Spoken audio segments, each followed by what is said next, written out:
1961. The present-day second lock replaced the first hoe and was opened in 1969 at a cost of $40 million. Today there are 5 Sioux locks, 4 American and 1 Canadian. Only 2 of the American locks are being used at present. They're going to build a new lock where the 3rd and 4th locks are. And the Canadian lock is only big enough for pleasure craft these days. We'll talk about that later probably. Each year many ocean vessels from countries all over the world pass through the Sioux locks. The main thing those ocean vessels carry are grain and green products. An ocean vessel must ascend 602 feet in a stairway of 16 different locks to reach the Atlantic Ocean from Sault Ste. Marie. You guys are going to do the first lock here. The vessel's lowered 21 feet from the Lake Superior level to the Lake Huron level. After crossing Lake Huron, the vessel turns left at Detroit, goes across Lake Erie, and then the next big obstacle is Niagara Falls. And there are 8 locks of the Welland Canal which go around that and drop a vessel 326 feet from the Lake Erie level to the Lake Ontario level. Then it goes across Lake Ontario, and then there are 7 locks on the St. Lawrence Seaway that drop the vessel the final 224 feet from Lake Ontario to sea level, the Atlantic Ocean. There really is another 31 feet to be accounted for in there, but that's just caused by the natural descent of lakes and rivers within the system, and that's over 1,600 miles. So the water just runs a little faster in places. It's a 1,624-mile journey from Sault Ste. Marie to the Atlantic Ocean, which takes about 150 hours, or a little over 6 days.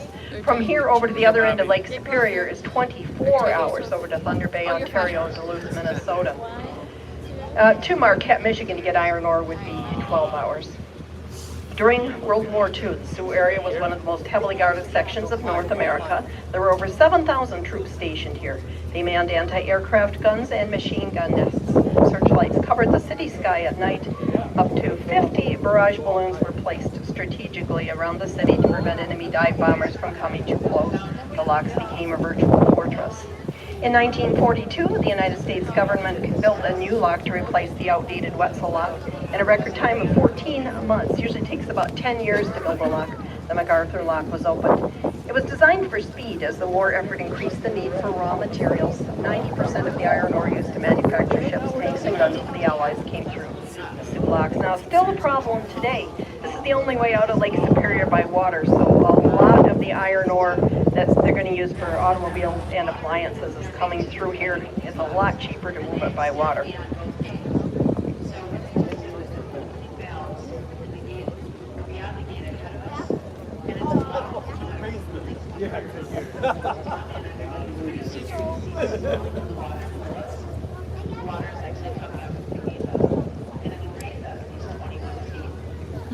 You want to talk? Hey, fill it up. I'm ready.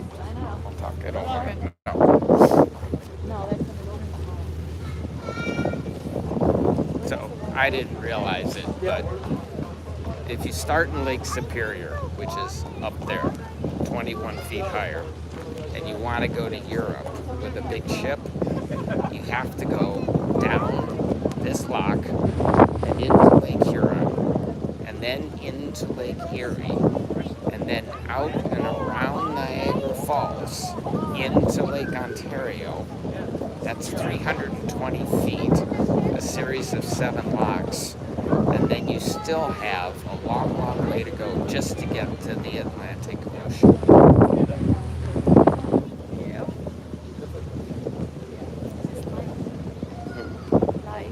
Oh, I didn't know that.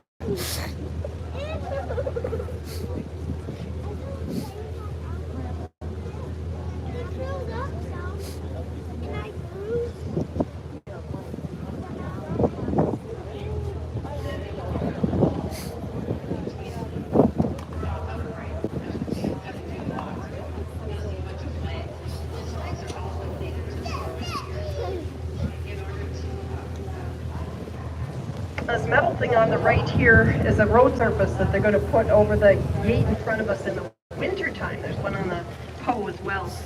There's no roads that go anywhere past the left side of this lock here. So in the summertime, the only way to get materials over to the inner parts of the lock is on a barge. But in the winter, at least they can drive things over on that road that they put on when the lock's drained for the season.